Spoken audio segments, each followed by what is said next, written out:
Thank you, Mr. Speaker. I ask unanimous consent that all members have 5 legislative days to revise and extend their remarks and include extraneous material on the subject of my special order. Without objection. Mr. Speaker, this week, House Republicans will pass a resolution condemning the actions of New Mexico Governor Michelle Lujan Grisham, a former member of this body.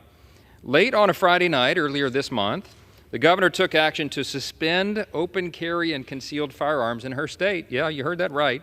She claimed so-called emergency powers to combat a public health crisis, she said, and on a whim, she attempted to restrict the Second Amendment rights of every law-abiding New Mexico resident, the citizens of her state, the citizens of this country.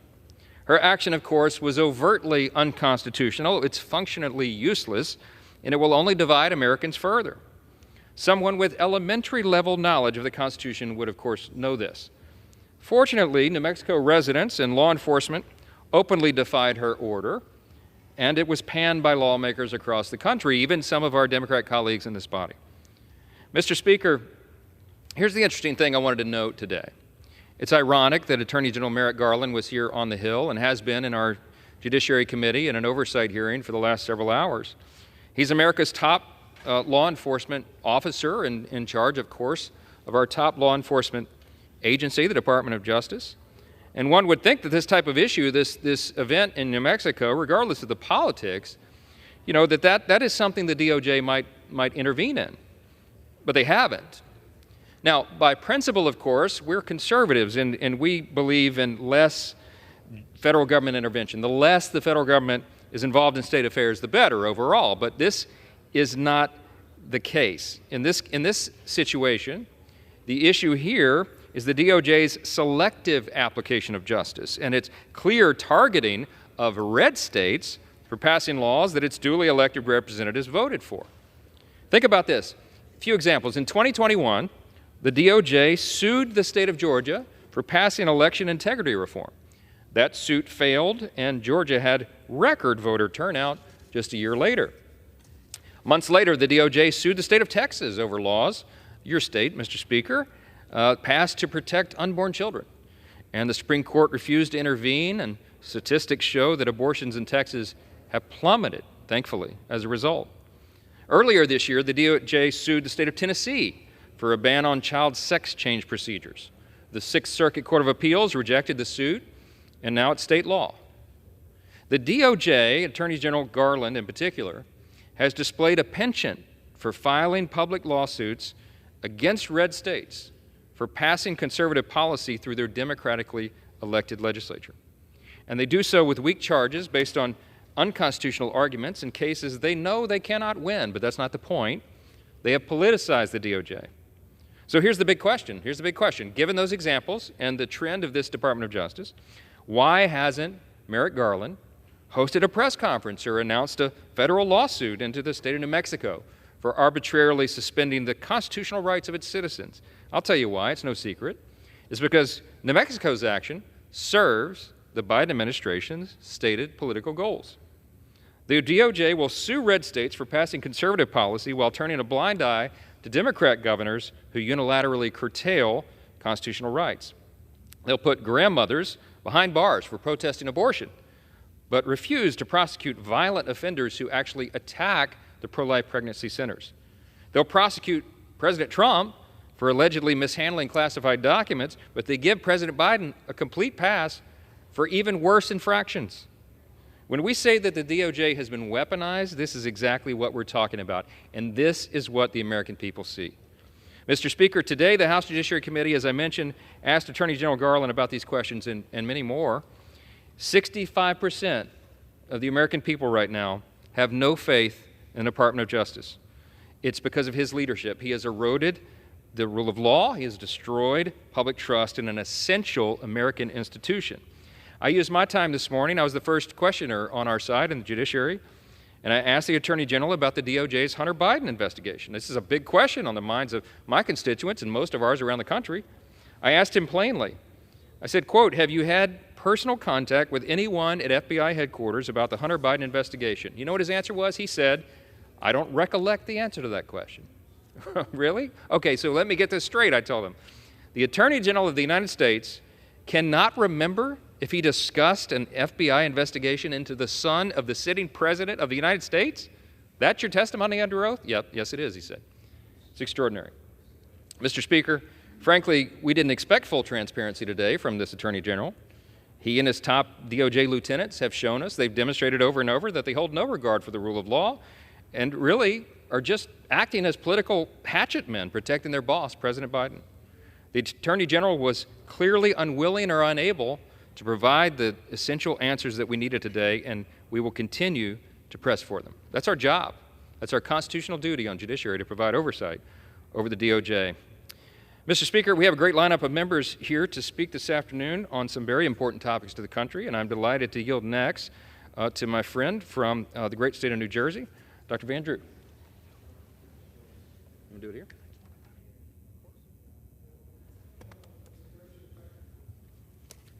Thank you, Mr. Speaker, and I want to thank Congressman Johnson for his leadership. Mr. Johnson is focused. He is an individual who is bringing this whole body forward, and I look forward to working with him continually on these issues. You know, there's a saying, we all know it, the truth shall set you free. The accusations made against the Bidens more than require an investigation. These accusations have painted a picture of corruption, bribery, and shameful behavior unbecoming of our executive branch. Let's talk about them a little bit. Bank records obtained by the Oversight Committee reveal almost $20 million in payments directed to Biden's associates and family. These aren't Republican talking points. These aren't Jeff Van Drew talking points. This is the reality that we've already found. Over 150 transactions involving the Bidens have been flagged as, quote, suspicious activity. And that's not only by the banks, but also the Treasury Department. President Biden himself participated in phone calls with his son Hunter. It's a fact. Effectively acting as the merchandise that was being sold by his son Hunter, who was the salesman. And they closed deals, and we want to know what they're about. Calls that led to the funneling of millions of dollars to Hunter and other Biden family members and Hunter's associates. The list goes on and on and on. I'm only touching the surface. This is more than enough to garner the extra powers granted from an impeachment inquiry. Our goal is to get to the truth. As I said in the beginning of this conversation, the truth shall set you free. If there's nothing for them to worry about, they should welcome an impeachment inquiry. They should welcome producing the records. They should be welcoming producing the statements. It's just the truth that we want. Our duty, we have a mission, a duty, and a responsibility. Our duty is to restore the American people's faith in our institutions. Our mission is to reaffirm that no one person, no one group is ever above the law in the United States of America. This inquiry will move forward with full transparency and steadfast resolve. If there's nothing here to hide, there's nothing here to worry about. But if the allegations are confirmed, there will be and needs to be justice. Thank you, and I yield back. Thank you, my friend. You're exactly right, and we had no choice but to proceed to the impeachment inquiry phase because that's where the evidence has led us, as you noted. And we have a responsibility. I mean, Article 2, Section 4 of the Constitution says very clearly that a president shall be removed from office on impeachment for and conviction of treason, bribery, high crimes, and misdemeanors. We have credible allegations of a number of those infractions. Bribery is one of them, high crimes and misdemeanors, and we have mounds of evidence now stacking up to support those allegations. So we do not have a choice under the Constitution but to proceed accordingly. And that's what we'll do. We'll do our constitutional duty. Mr. Speaker, I'm happy to yield next to my good friend, the gentleman from Utah, Super Bowl champion, Mr. Owens. Thank you, Mr. Speaker, and my good friend from Louisiana. Today I rise in strong support of H.R. 684, the resolution condemning Governor Michelle Lujan Grisham's unconstitutional actions violating New Mexicans' Second Amendment rights. The Second Amendment is not an optional legal provision that bureaucrats can toss aside at their whim. It's a fundamental principle to ensure that every law-abiding citizen has God-granted rights to protect themselves, their families, their property, and their liberties. Growing up in the Deep South, I witnessed how black codes and Jim Crow laws unjustly restricted minority communities from owning firearms. In the mid-1950s, Martin Luther King Jr. kept firearms for self-protection, but his application for a concealed weapons permit was denied because of the racist gun control laws in his state. Gun control laws proposed by Democrats and state legislations, Congress and the White House aggressively erode our basic constitutional rights. As it was in the civil rights era, the black community has seen this movie before.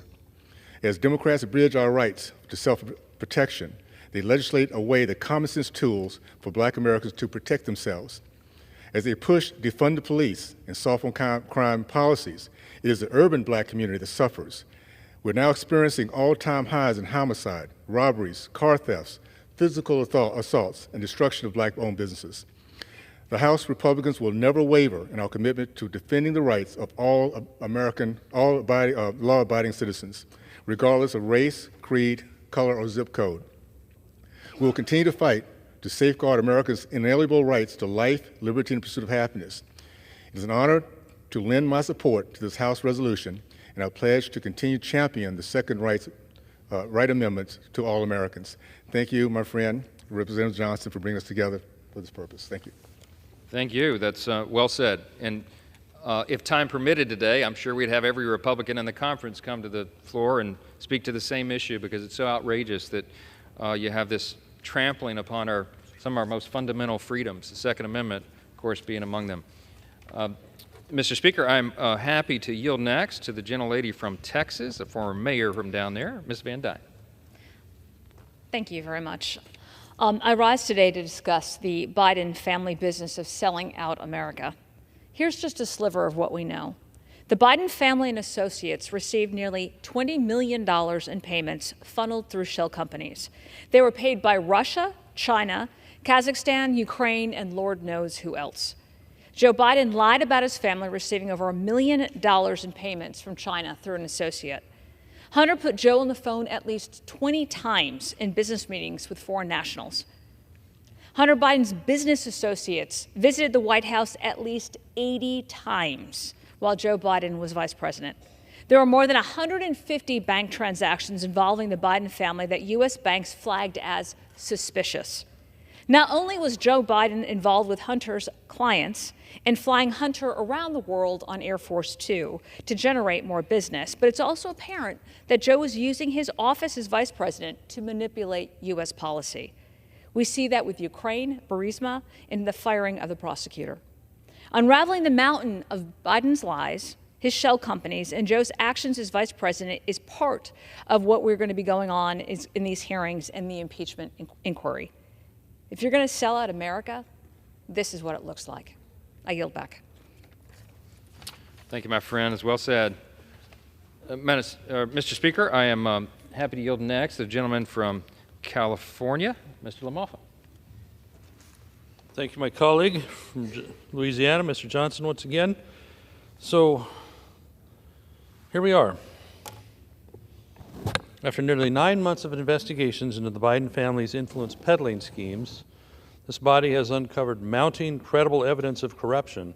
Evidence has come to light through numerous committee hearings, whistleblower testimony, and interviews, document discovery, and rigorous congressional oversight.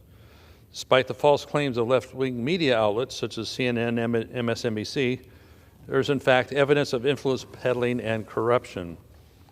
Under the IRS whistleblower testimony, 2 IRS agents testified under oath that Joe Biden was present at least one meeting with Hunter Biden's foreign clients. Agent Joseph Ziegler, formerly known as Whistleblower X, testified that he was handcuffed and hamstrung throughout the IRS's 5-year investigation of Hunter Biden and was ultimately stopped from moving forward in the manner that he believed to be appropriate for the offenses committed. Over $17 million were sent to Hunter Biden from companies operating in authoritarian, oppressive nations. The IRS whistleblowers also alleged that the DOJ would not let them pursue Joe Biden or any connections that would lead to him.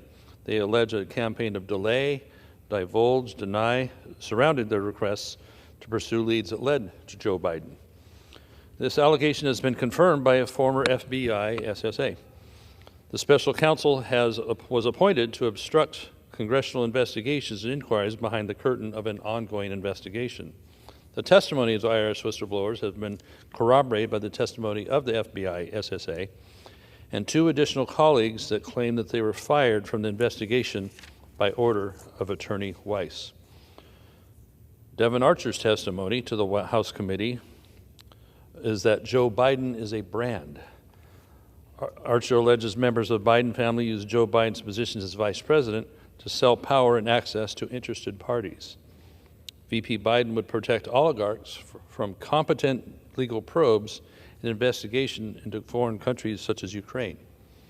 Hunter or another family member would be paid money, and then Joe would meet with the interested party in Washington, D.C. A quick summary: an oligarch pays money to Hunter Biden's company or associate, which then is paid to Hunter, and a portion of then goes to the big guy, his father. In the Shokin investigation in 2015, Hunter was pressured by Burisma to call D.C.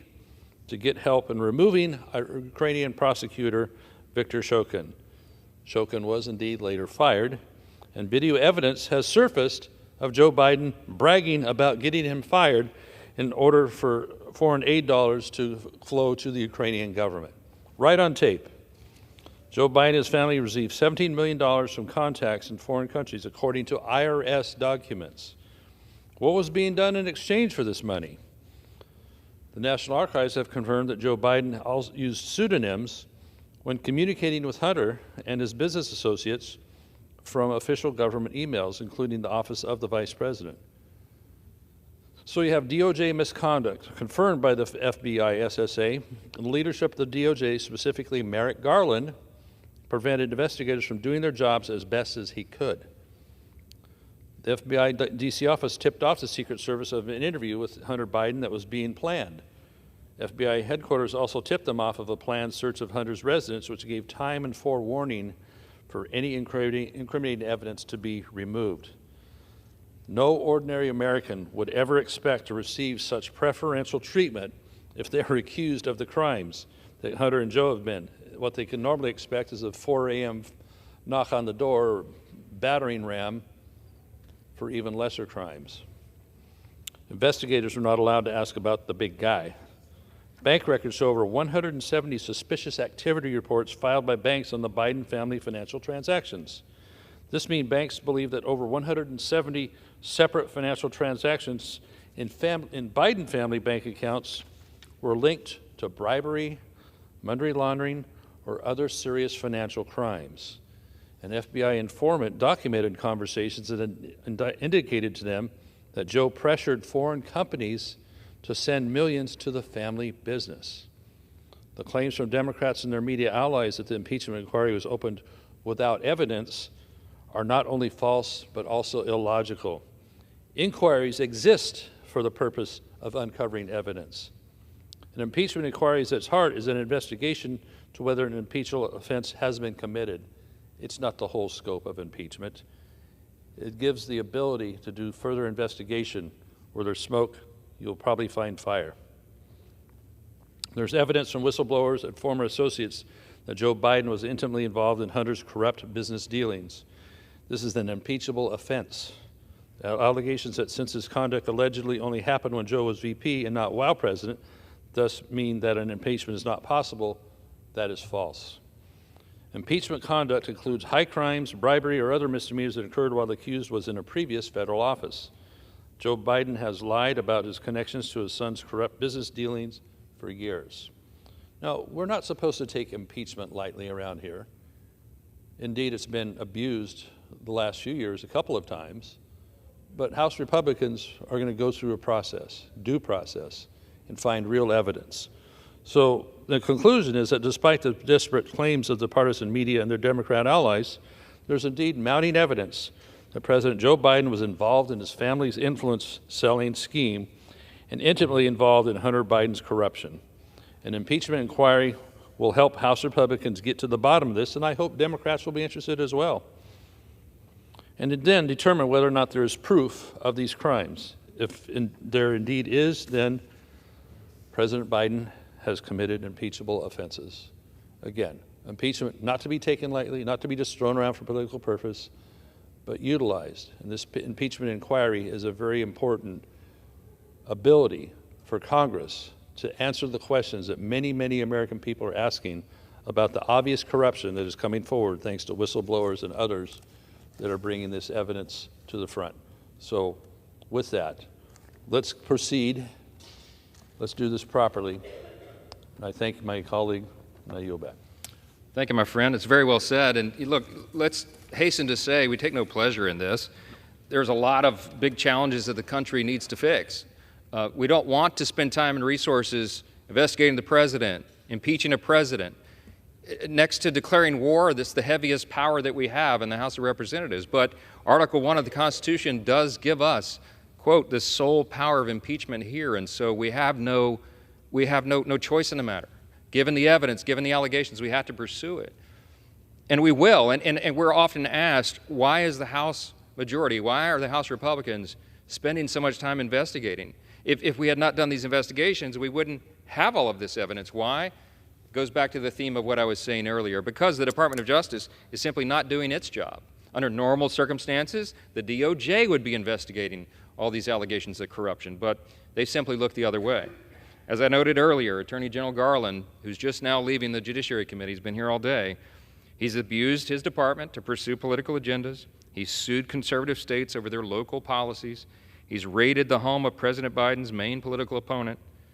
His department is obstructing at the same time the Hunter Biden investigation and impeding the House's impeachment inquiry into President Biden. What are we to do? We were home on the August district work period, and I was doing town halls in my district in Louisiana, and I'm telling you, at every venue, the number one question everybody has is, when will there be accountability? I mentioned earlier that 65% of Americans now have no faith. They don't trust the Department of Justice. We're losing faith in our institutions because the people do not see accountability. They don't see a fair system of justice. They see a two-tiered system of justice. And it's frightening. You cannot maintain a constitutional republic if the people do not trust the system of justice. They don't believe it's fair. They don't believe that they're going to get a fair shake, that every American, regardless of who they are going to have equal justice under law. That's the threat right now. There's nothing more serious than that. And so we will pursue the truth, and we will follow it wherever it leads. And we'll try to return that accountability to the people. Mr. Speaker, I will end the special order hour here and yield back the balance of my time.